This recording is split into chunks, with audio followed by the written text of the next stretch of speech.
The cybersecurity landscape is full of single solution providers, making it easy for unexpected cyber threats to sneak through the cracks. That's why Fortra is creating a stronger, simpler strategy for protection, one that increases your security maturity while decreasing the operational burden that comes with it. This is all possible thanks to Fortra's best-in-class portfolio and deep bench of expert problem solvers. Fortra's integrated, scalable solutions help customers face their toughest challenges with confidence. Learn more at securityweekly.com/Fortra.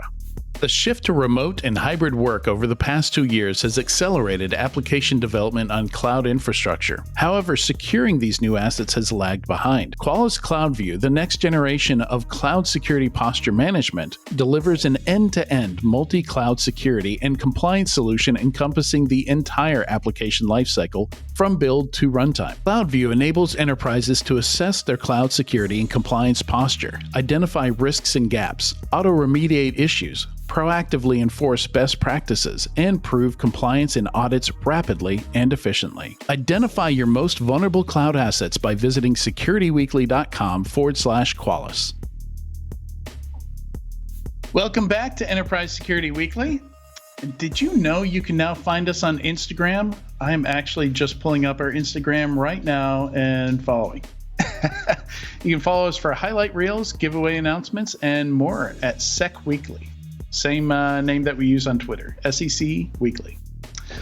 All right, for our second interview today, Alan Radford joins us today to talk about identity security risks in robotic process automation. And I'm saying the whole thing out like that because I've not been super familiar with this acronym, so I usually assume at least 10% of the audience is like me and probably needs that read out at least a few times before we just shorten it to RPA. Alan is the global IAM strategist at One Identity. He has 15 years of experience in identity access management, is an expert in PAM and governance, and is also an experienced business owner. Welcome to the show, Alan. Pleasure to be here. Thank you for having me. Absolutely. All right. So RPA. So something I didn't ask you before is how did you get into RPA specifically? Because as far as I'm aware, One Identity doesn't specifically service that market necessarily. No, but some of our competitors are. So there are vendors out there who are acquiring RPA vendors.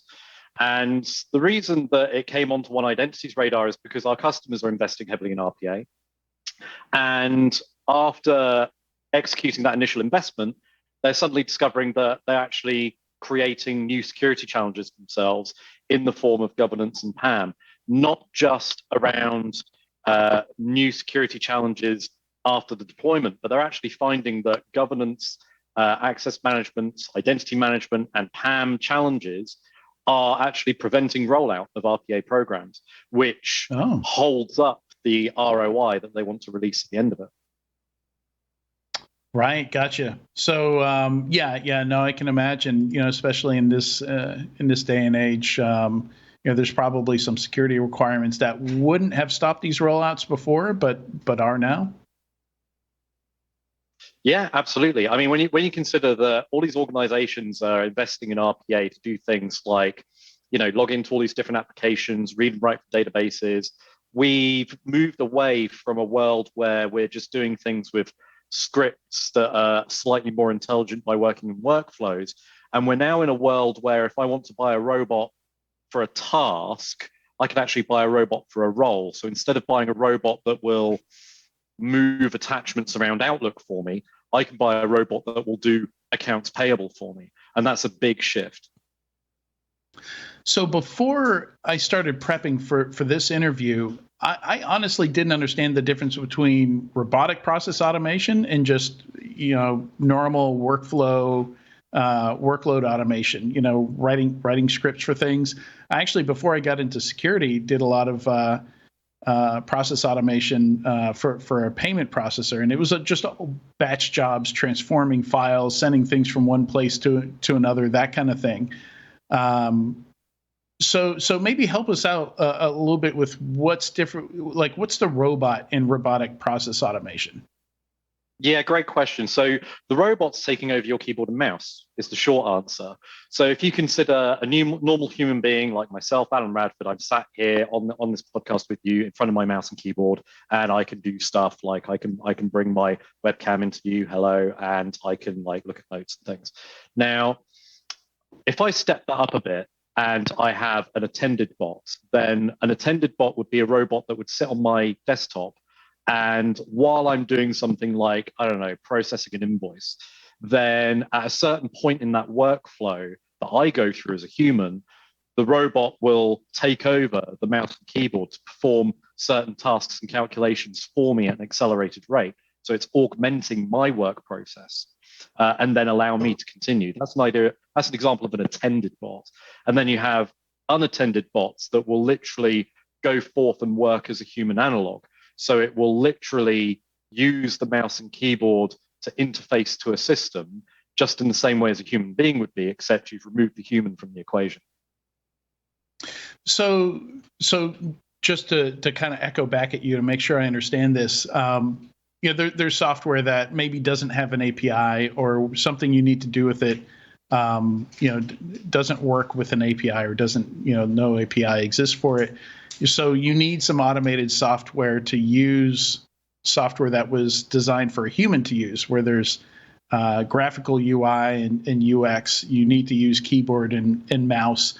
So that's where you would get into RPA, correct? Yeah, and you can mix and match. So consider, if you will, what we just said about how you like make a piece of code to just execute in a workflow. Well, what if I said to you, hey, look, I've got a process whereby I need to log into two different mainframes, like a RACF and something else, and then I need to log into three different web interfaces, and I need to log into a Windows device to read something from a database, and then I need to ping off an API as part of a complete end-to-end process. Now, to script that out could be challenging, but what if I could codelessly drag and drop and construct an automation to go off and do that for me? Or better yet, what if I just put a listener on and just literally look over the shoulder of a human user going through that process, and in so doing, teaching the robot by showing and allowing it to take over? It's a very cost-effective way of automating things without having to go through the coding process. Okay. Yeah. No, that's pretty clear. And who are the big vendors in this space, in the robotic RPA space? So shout out to our partners. So at One Identity, we work with who we call the big three RPA vendors, which would be UiPath, Automation Anywhere, and Blue Prism. Between them, they have the majority of the market share for the RPA markets. They're the most well-known brands in RPA. And so they were the first people that we integrated with, partly for that reason, but also a lot of their customers are coming to us and asking us, hey, look, how do we secure these robots?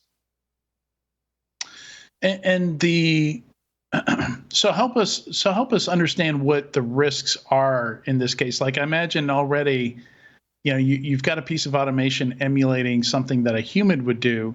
Kind of the first thing you've got to figure out there, like as a pen tester, I don't think you necessarily consider it RPA, but certainly for web app testing, one of the tools you often have, scanning a website or something like that, is you can have it remember what you do as you go through a website and you click on things, and you can actually create kind of a workflow for it to repeat, or to help it learn the website.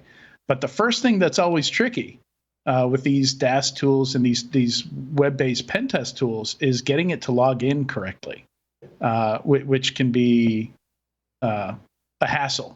I think to put a word on it. So how does identity work with RPA? Is that the kind of one of the challenges you have? Is how do you securely log into this thing without putting a password in a script? Then how do you handle MFA? Like, it gets complicated, right? Oh wow, how long have you got? So let's go back to the example of, like, you've got a couple of mainframes, a couple of web interfaces, a Windows box, and an API. Okay, now it's very unlikely you're going to use the same account across that entire process. So that one bot example is going to use multiple accounts. Okay, so we've got, I don't know, let's say, I can't remember what I said, like 2 mainframes, 3 web, 1 Windows, 1 API. So you're talking about like 7 accounts. Okay, now those might not even be accounts. For the API, you might just use a certificate, something like that. Okay, but let's assume it's accounts for now. And I need 7 accounts for that bot. How am I going to give the accounts to that bot? Well, if I fire up the RPA tool, and then I use that RPA tool to build a bot, once I've built the bot, I have to give the bot the credentials to use, otherwise it can't go and do its job. Now, once those credentials get issued to that bot, the bot breaks if the credentials change. So you need to continue to update the bot when the credentials change. And that's like, I've overstepped the whole topic of provisioning those accounts in the first place once the bots are created. But let's shelve that for a moment. So once the bot has those accounts, it goes off and uses those accounts. If the credentials change, the bot needs to be updated to that change. And that's without giving consideration to the account you're using to log into the bot platform to build and orchestrate the bot anyway. So you've got a scenario of a puppet and the puppeteer. The puppeteer is using an account to go in and manufacture the puppet and pull the strings. And then once the puppet goes off and does its thing, it needs to go off and use all of these different accounts. Those are the challenge. That's just really just scratching the surface of some of the challenges that we solve at One Identity, not just in how to create those accounts in a streamlined fashion that means that the bots can be created and brought into production frictionlessly, but also how do we not disrupt the bot? Because bear in mind, the whole point of using bots usually is for acceleration, automation, acceleration, freeing up human time, and in so doing, creating lots of return on investment. And the more time you take out of that bot operation, the more you reduce that ROI. So those accounts need to be managed in such a way that it doesn't obstruct the bot from doing its job. So can you do that in a way where you don't reduce the security of the account, right? Like one of the challenges with APIs is that an API key is a piece of authentication that's very easy to use. That you don't get challenged on a second factor if you don't have any controls around who can use that key or where it can come from. It's very dangerous to lose an API key. So, something like I think of it as a service account. An account that exists maybe just for a bot or something like that to log in and do things. Can you still have more secure authentication like MFA, or is that just not an option with RPA?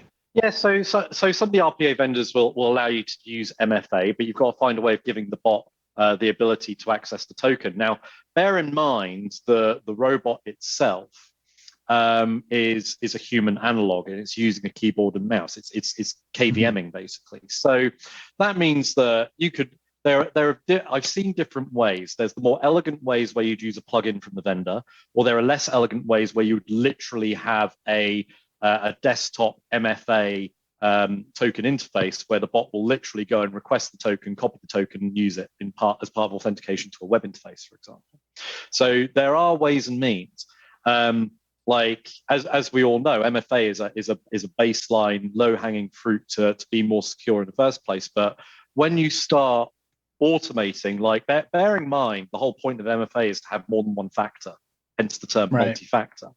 So, I do believe that there is a philosophical question there around, well, if you've got an automated robot that's got an account and MFA, is that something that the bot knows and something the bot has, or are they both something the bot knows?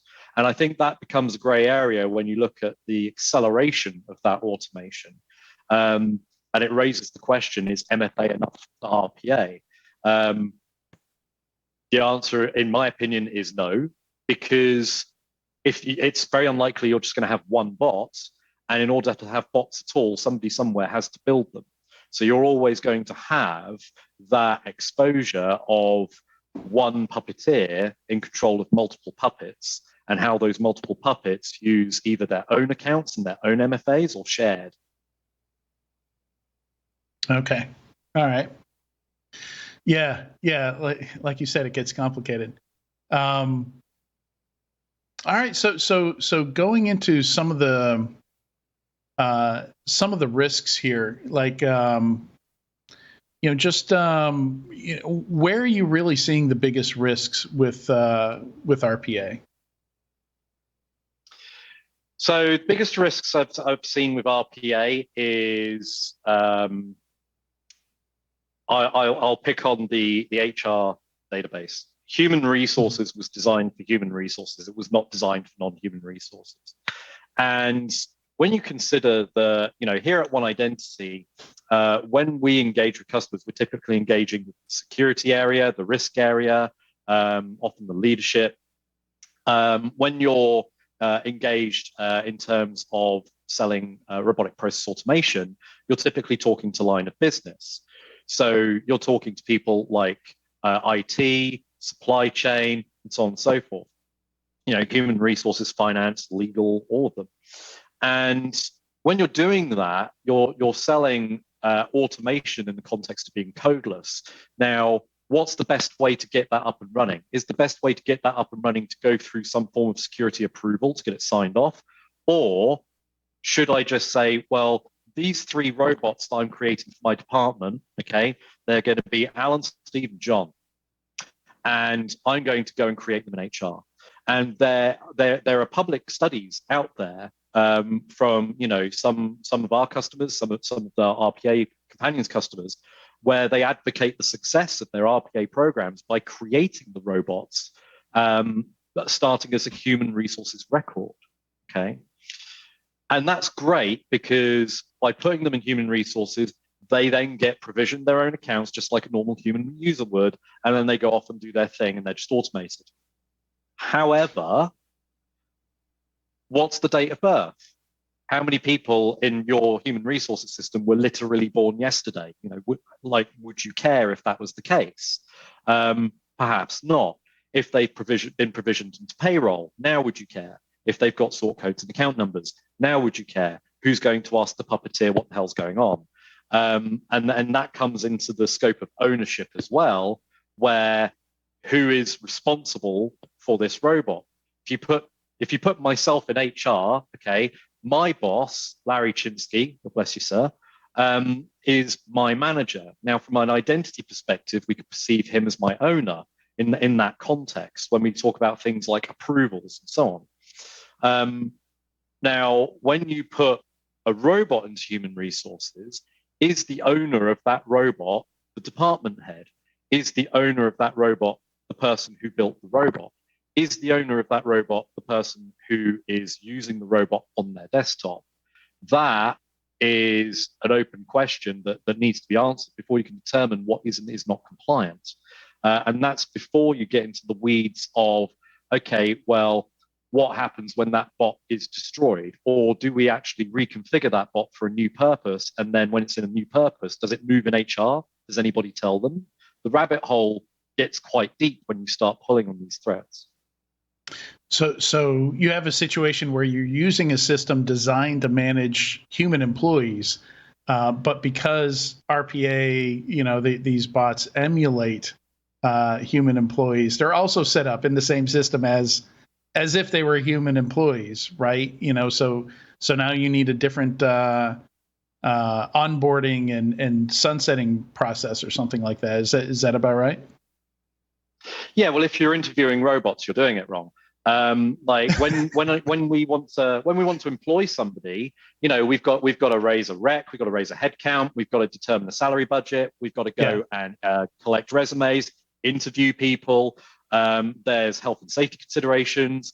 They've got rights, okay, time off, working day, basic stuff like that we take for granted. A robot has none of those things. Okay, we don't care if a robot has a start time and an end time to its working day. Part of the benefit of doing it is that it can work 24/7 because there's no health and safety regulation here because it's not alive. And then we start getting very much into the Terminator type conversations, right? But that's the fundament of it. You've got an entire department and system designed to manage a resource that is a human. And when you take a non-human entity and expect that to be managed in the same way, the fundamentals break down over time. Right. And another thing that I think we discussed is the the question of separation of duties. If you don't only think about the bot, but like you said, whoever creates and manages those bots. Like if you had a bot that did accounts payable stuff and also accounts receivable, that would be bad from an internal fraud or embezzlement type scenario. Well, I would say to that, how would you know? Like, you're absolutely right in what you say, but to the listeners, how would you know? If you consider a normal human user, okay, myself, you might give me accounts payable, but you're not going to give me accounts receivable at the same time. Certainly, if my role changes in the future, then fine. But I'm never going to hold those two areas at the same time, okay? Because you don't want me to print and sign checks on your behalf. Now, if I'm a privileged user, and let's be clear about what I mean by that.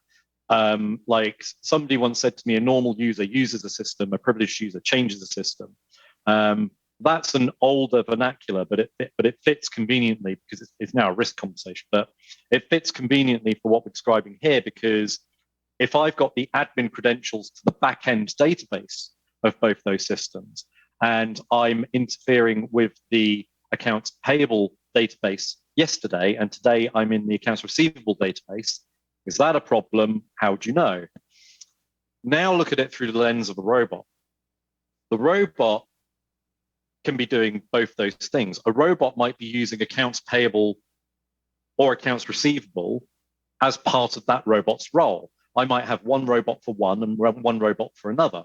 To your point, I might own both those robots, which presents a conflict of interest, a toxic combination, because me as the puppeteer have my puppets in both accounts payable and accounts receivable.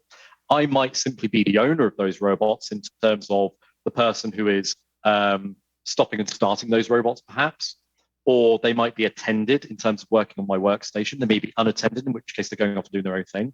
Either way, there is a developer who may or may not have developed both of them.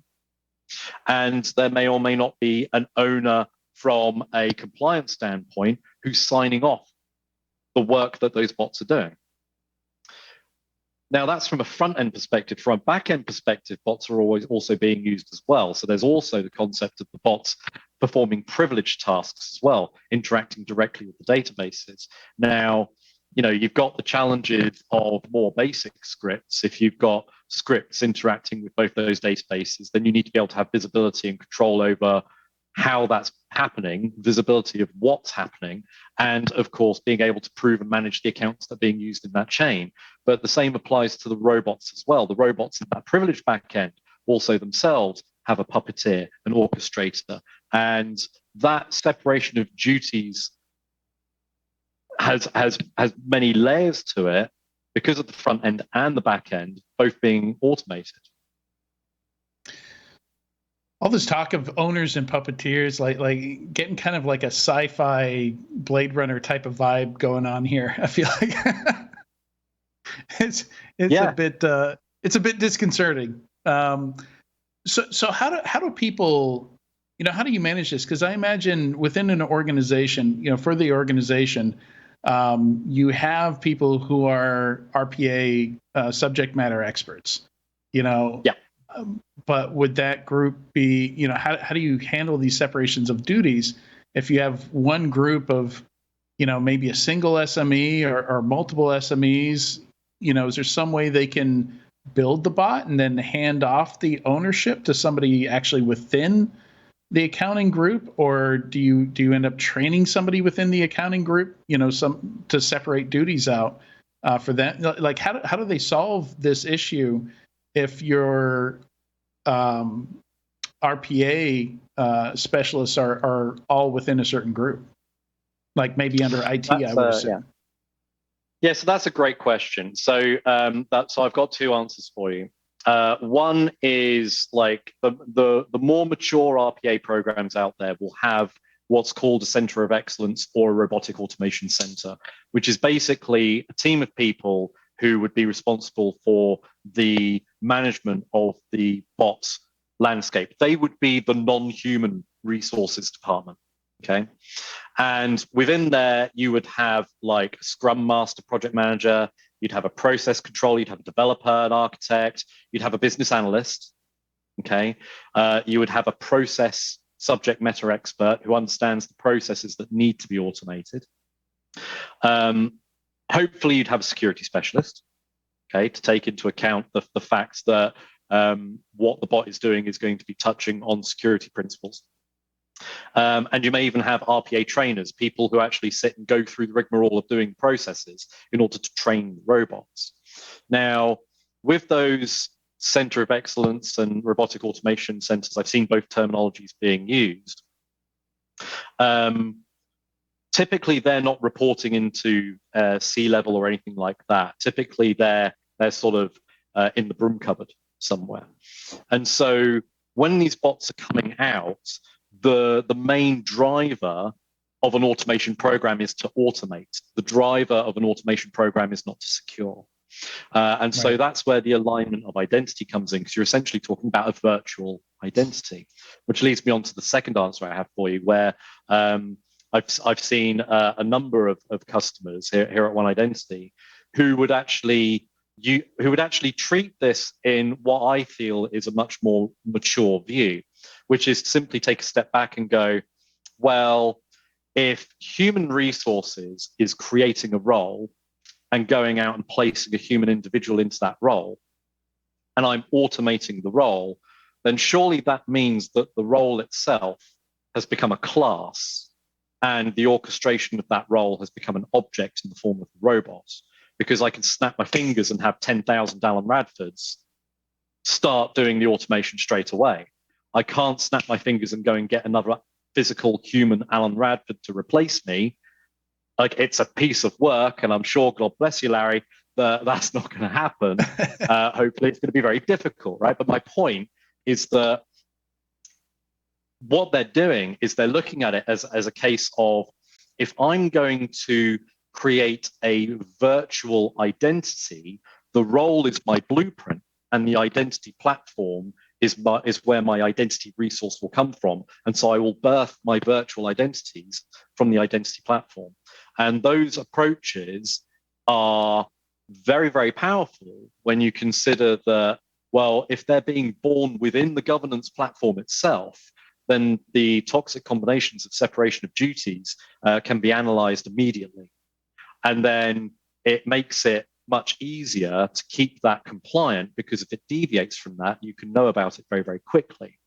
When you look at that through the lens of privileged access, that also gets very, very interesting when you consider, if you're monitoring the behavior of the robot in flight, being aware of if the robot's behavior changes, then it means that a bot developer, or in some cases another bot, you know, I've seen instances where robots themselves are created by other robots, okay? Mm-hmm. And that's a whole different kettle of fish. But if the bot's behavior changes, that's significant. Like, if I put to you, hey, look, if I'm typing away on my keyboard and I'm moving my mouse around, I'm going to have my own way of typing, my own patterns of typing. Any of the Linux gurus out there will be able to type at 1,000,000 miles a second. You know, but everybody out there listening is going to have their own unique style of typing when you start analyzing like the millimeter key presses and so on and so forth. And the mouse gestures themselves, I have my own natural way of using the mouse. My mouse pointer will linger in certain places on the screen more than others, so on and so forth. And when you look at that on a graph, you can identify over time, this is normal keyboard mouse behavior for Alan. When you look at a robot, okay, that tends to be quite a static thing, because it's doing the same thing. It's how they caught the allegedly somebody cheating on chess.com, and that's effectively how they they busted the guy is they had, here's what a computer looks like playing chess, and here's what this particular human looks like playing chess. If you're too close to the computer, that sends up a red flag. Yeah, exactly. Great example. And so if your bot changes in behavior, like if I change in behavior and I go, oh, I've not run that icon over there, I'm just going to go and run it, then that may or may not be an anomaly. I might be troubleshooting something. It's not going to surface nearly as easily as it would for a robot doing something that it's never done before, ever. And so it allows for deeper visibility from that perspective. And that's another area that we touch on. So, kind of a powerful thing that, concept that somebody dropped on me years and years ago was the, in starting out in IT in the early 2000s, it was just kind of accepted that if you're a sysadmin on a system, you owned all the privileges above that. So if there's a database running on it, you had access to everything. And, later on, somebody, just that had clearly, had a much more, savvy, way of thinking about it, said, well, how often do you find a sysadmin that is also a database administrator? Like the idea that you could have somebody who manages a system but does not have privileges or access to the workloads running on it, right? And I wonder if that's is that an option here where you can create and manage a robot, but you don't actually have access to the credentials that robot uses, right? Absolutely. Yeah, absolutely. So that was actually one of the first use cases that we developed here at One Identity to manage robots in production. We had a customer come to us and buy our privileged access management solution, and it was bought for no human users whatsoever, literally just for robots. And the use case was that, hey, look, if I have a bot that's been created, rather than give the bot the account that would statically live in the RPA platform itself for the bot to use, I want the robot to go to a password vault, retrieve the credential in flight when it needs to use it, not like just take it and keep it static for like a day, a week, a month, a year, whatever. But as and when it needs to do the task, go and get the password, use it, and then once it's completed the task, password's reset. The person who built the robot has no way of ever knowing what that credential is. And even if they did, if you're cycling those credentials out on every use, then you kind of limit the risk there as well, right? Yeah, because they don't have the time to react, because the robot can operate much faster than a human can. Right. Something else we talked about is privileges remaining static as well. So I love this idea of throwing away credentials when they're not needed. If it's a robot's doing something, they don't have to. I mean, they don't even have to remember the password if the identity management solution is handing that credential to them, kind of just in time. But how does that, can that also apply to privileges as well? Yeah, absolutely. The whole stack. Bear in mind, and again, the example I used earlier, where you've got like multiple applications in one process thread for a robot. Depending on what that process is, and the same bot might be doing multiple processes, I might add as well. There's nothing to say that the robot even needs the account to exist at all times. It may be that an account doesn't need to exist until the bot is going to do a particular thing. Very much depends on the process. So you can have zero standing accounts in some scenarios. And then when it comes to zero standing privilege and the whole, say it with me, zero trust scenario, which is like, if you've not heard of zero trust, then welcome to the real world. It's one of those things where zero standing privilege is like the new MFA best practice. It's like, if privileges are just sat there doing nothing, ask yourself why, because that's an attack vector. And when it comes to robots, those privileges may be better off being static in some circumstances, but they should be reviewed periodically. And in those scenarios, you might want to have the bots operating within a change window so that you can actually have that pulse of whether those privileges should exist or not in a static manner. But typically in an RPA process, the privileges don't need to exist until the privileges themselves need to be used. And being able to have that variable trust from 0 to 10 or 0 to 20, avoiding 0 to 100 where you can, because rarely do you need to give all privileges for everything for a task. That's not so much the case anymore. Right. That Unless is you've just been much lazy more sleek and elegant security solution.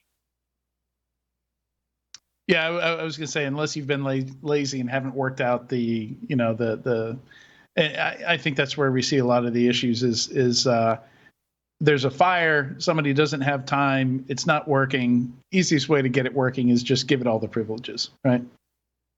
Honestly, in the previous life, my early days as sysadmin, you walk into a domain forest of like 100 servers, and you just need to fix one of them. Somebody goes, "Oh yeah, here's the enterprise admin credential." It's like, why are you giving me like literally everything when I just need to do that one thing over there? Like, I want to say those days are gone, but I can already hear some listeners frowning and thinking, "Yeah, okay, that does sound like familiar."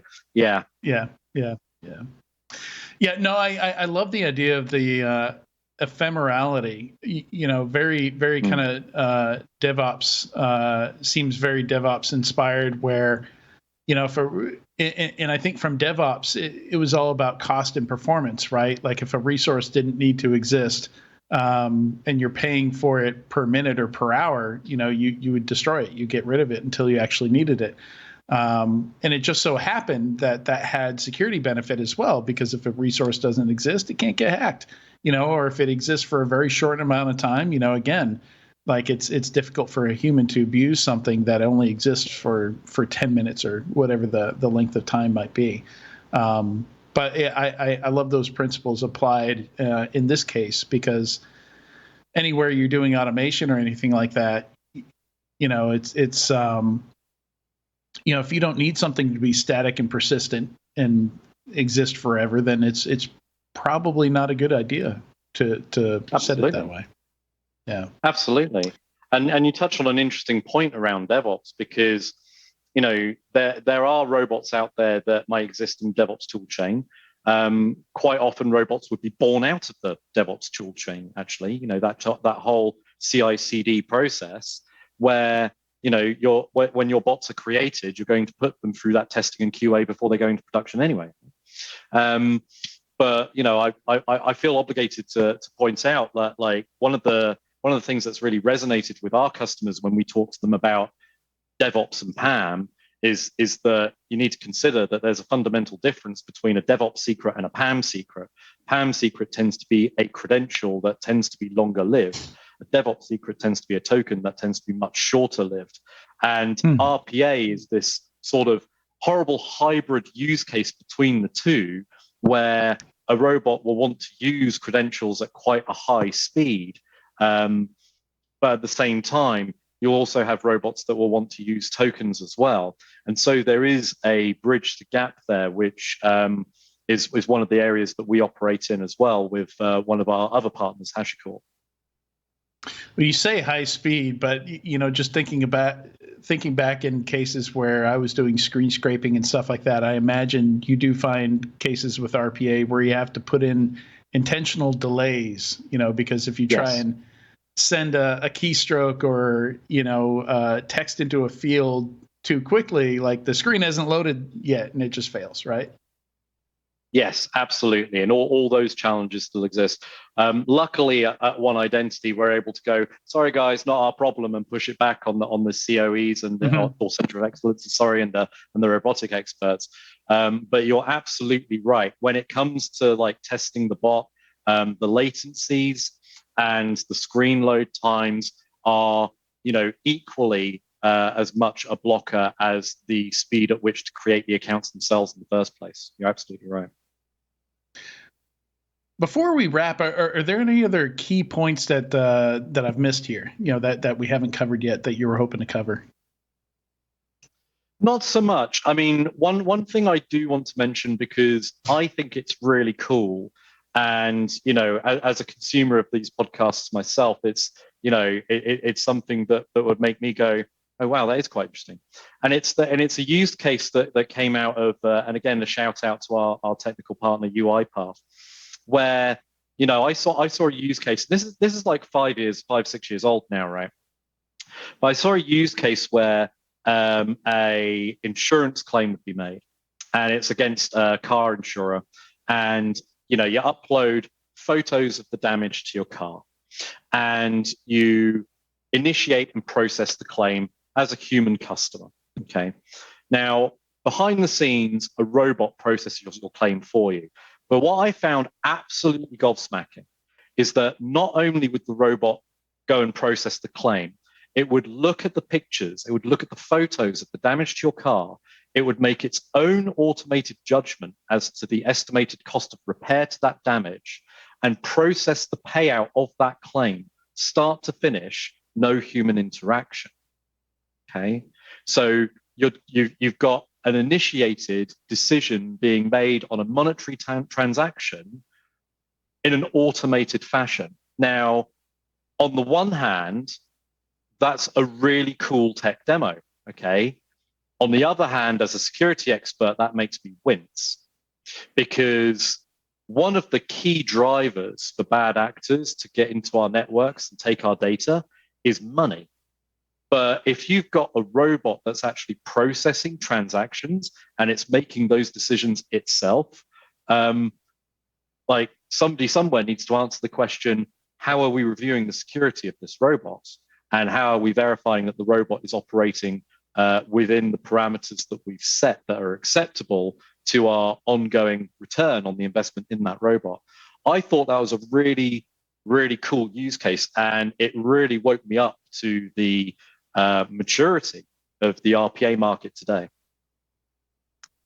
Yeah, that kind of image recognition, that kind of deep learning, makes me wonder if there's some kind of Chihuahua blueberry muffin problem within the the insurance bot that's looking at these pictures. Can I show it a picture of a model car and get a get a payout for like a scale car or something like that I've destroyed, or like. Well, it's an interesting new attack vector, isn't it?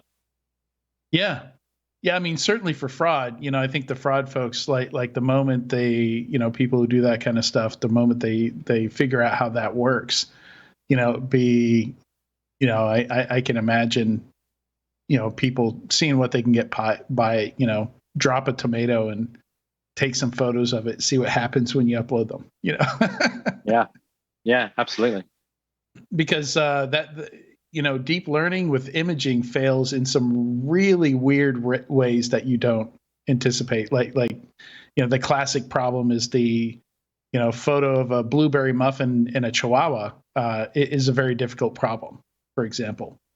Which is why I make the tomato car example. No, absolutely.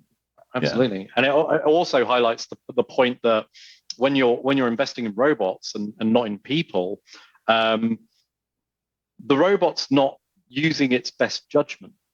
It's not, we can't code common sense. And so, that in of itself is also a risk, Well, they don't want best judgment. They want speed, right? They want automated. They want good enough judgment, right? Is the goal with RPA. Yeah, good enough to replace a human. Yeah, absolutely. It's fascinating stuff. And it's one of the reasons I wanted to do this interview is I didn't really know anything about RPA, and certainly hadn't heard anything related to security, with RPA. So I'm very glad we had you on, and thanks for sharing all the anecdotes and the stories, especially. It really kind of drives home the challenges there. No, absolutely. Yeah, very happy to have been a part of the podcast today. Yeah. Thank you very much for joining us today. Thank you. All right, and we'll be right back in a few moments with the weekly enterprise news.